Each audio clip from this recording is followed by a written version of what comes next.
मध्य प्रदेश विधानसभा में 230 सीटें हैं। किसी भी दल को सरकार बनाने के लिए 116 सीटों की जरूरत पड़ती है। प्रदेश में 4 महीने बाद विधानसभा के चुनाव होने वाले हैं। उससे पहले दोनों दल चुनावी तैयारियों में जुटे हुए हैं। बीजेपी और कांग्रेस यहां दावा कर रही है कि हम सत्ता में वापसी कर रहे हैं। सी वोटर ने एमपी चुनाव से पहले सर्वे किया था। सर्वे रिपोर्ट भी आ गई है और इस रिपोर्ट के अनुसार मध्य प्रदेश में 2018 की तरह कांटे की टक्कर दिखाई दे रही है।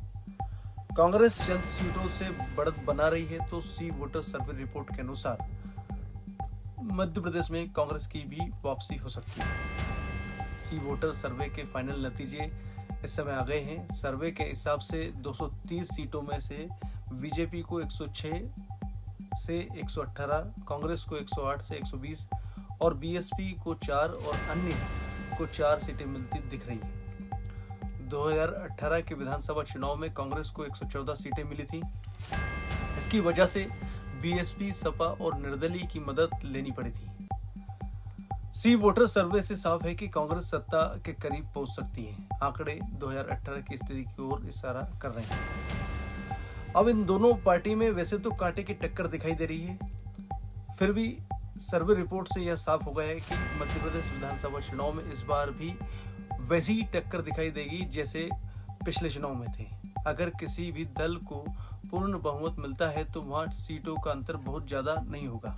हालांकि बीजेपी प्रदेश में 200 सीटें जीतने का दावा कर रही है। सरकार बनाने के लिए मध्य प्रदेश में अगर कम सीटों की जरूरत पड़ती है तो 2020 की तरह जोड़ तोड़ का खेल हो सकता है। साथ ही बीएसपी और अन्य के हाथों में सत्ता की चाबी जा सकती है। कांग्रेस को इन इलाकों में बढ़त के साथ साथ चंबल और बुंदेलखंड के इलाकों में कांग्रेस को बड़ी बढ़त दिख रही है। ज्योतिरादित्य सिंधिया के गढ़ चंबल में बीजेपी को 7 से 11 सीटें मिलती दिख रही है। वहीं कांग्रेस को 22 से 26 सीटें मिलती दिख रही है।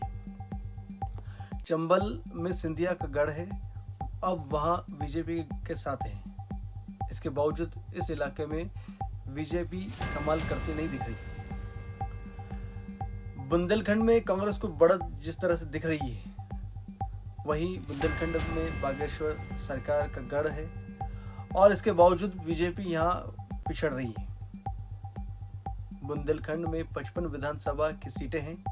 2023 के विधानसभा चुनाव में कांग्रेस को बुंदेलखंड में 30 से 40 विधानसभा सीटें मिलती दिख रही हैं। बीजेपी को 21 से 25 सीटें बुंदेलखंड से मिल सकती है।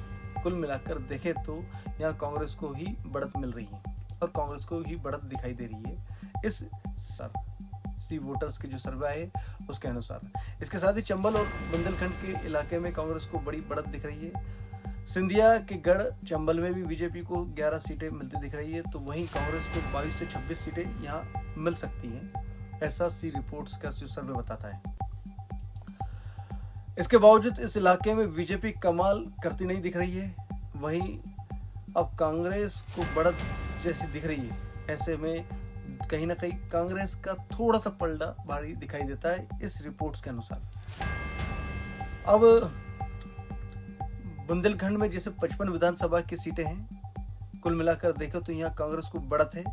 इन जगहों पर मजबूत है बीजेपी, कुछ जगहों पर जहां पर लग रहा है। सी वोटर सर्वे के अनुसार बीजेपी भोपाल रीजन में काफी मजबूत है।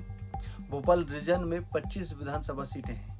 सर्वे के मुताबिक यहाँ बीजेपी को 18 से 22 सीटें मिल सकती हैं। कांग्रेस 3 से 7 सीटों पर सिमट सकती है। महाकौशल इलाका में कांटे की टक्कर है। बीजेपी को यहाँ मामूली बढ़त है। इस इलाके में बीजेपी को 20 से 24 और कांग्रेस को 18 से 22 सीटें मिल सकती है। मालवा में बीजेपी को बढ़त है और निमाड़ में कांटे की टक्कर दिखाई दे रही है। इसके साथ ही सी वोटर्स के सर्वे में मालवा इलाके में बीजेपी को बढ़त मिल रही है। मालवा में बीजेपी को 23 से 27 और कांग्रेस को 18 से 22 सीटें जीत सकती है। मालवा में कुल मिलाकर देखा जाए तो कुल विधानसभा 45 सीटें हैं। अगर निमाड़ की बात करें तो यहाँ कांटे की टक्कर है। सर्वे रिपोर्ट के मुताबिक बीजेपी को 11 से 15 और कांग्रेस को 11 से 15 सीटें मिल रही है।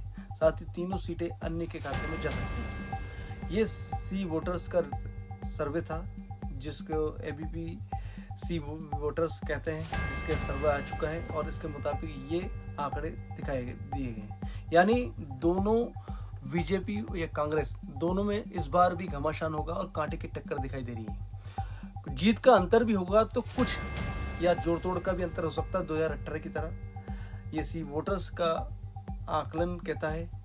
आगे क्या होता है, अभी 4 महीने बाकी है।